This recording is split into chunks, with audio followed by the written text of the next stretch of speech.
Okay, this is the oral interview with Gladys Ruth Hawley, granddaughter of William Allhand Lynch. She's age 92, and she's talking about the knowledge that she has of her grandfather's family.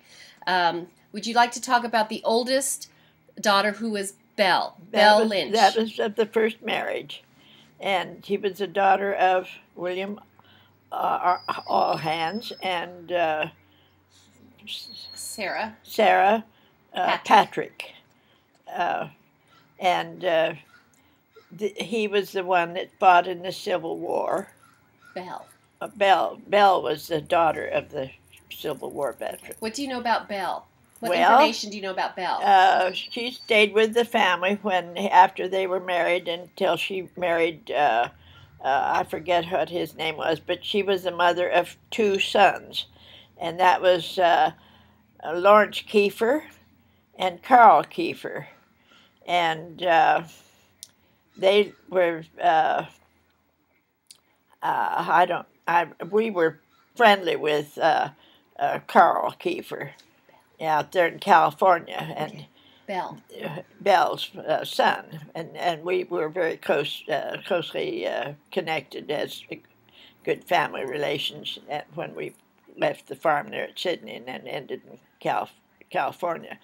And they had, I forget all the names, but I know Dorothy was their youngest daughter, and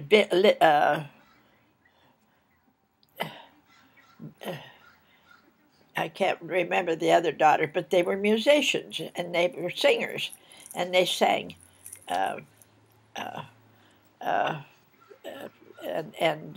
sang in church choir? No, they were semi-professional singers, so there was a lot of talent in that direction.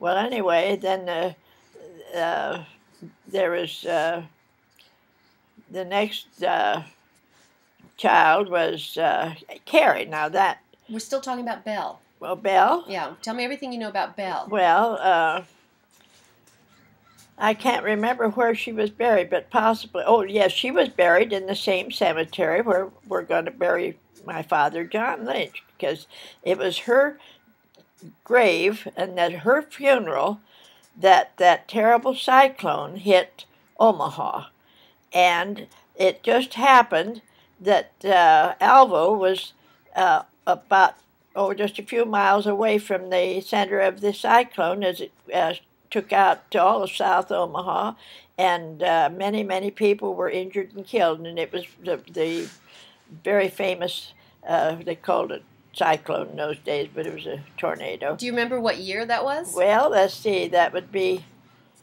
about 5 years before I was born, in 1915, approximately. So that was the date of her funeral? That would be Bell's funeral.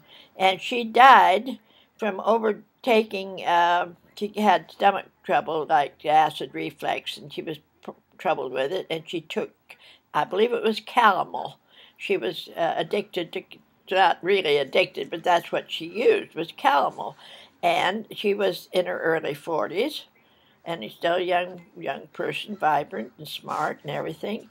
But it was her funeral there at Alvo, where my father's being buried, and I'm going to be buried there, and so is Doug. We're getting ourselves arranged to have our burial there with our family. Okay. So that was her funeral. I remember my folks talking about how they stood and watched the fearful storm in the distance, and they were so frightened, thinking it was going to hit down on that cemetery in the middle of their funeral procedures. So that was something to remember about Bell. Well, then, do you have any other information about Bell? I can't think of it. She had a tendency to be psychic, and I have a touch of that in my blood. Do you have any examples of what she did that made her psychic? Well, they listened to her.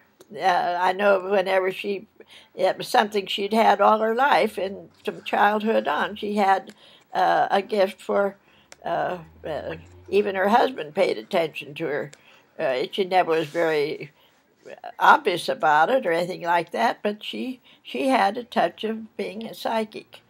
And I've had one experience in my lifetime, so I know exactly what that means. So, it's like, did she tell people don't do something in certain circumstances? Well, one time they were going into Alvo, the little town there, and her husband was a bit of a show-off and a smart ass, so he had, here come the train down the tracks, and she knew that he didn't have time, and she told him, don't you cross those tracks, and he was going to do it or die, and she told him that if you did, it'll be the last time we'll see each other, because I'll leave you if you whip those horses into trying to beat that train. I'm done with you. And he did stop, because he knew she meant it. She was a strong-minded person. And he'd scared her before doing that same trick of whipping the horses up and beating the train that came at a certain hour, or something to that effect. So that's about all I can think of Aunt Bell, that she died of an overdose of calomel. Okay, and she died before you were born, about 5 years before you were born. Yeah, that's right. My dad and mother were newly married, so about... they had the funeral there at Alvo. Okay. So that's kind of a nice thing to know about. That's a very nice thing. And I wouldn't be surprised. Well, anyway, then the next person was... We'll stop there for now. Okay, thank you.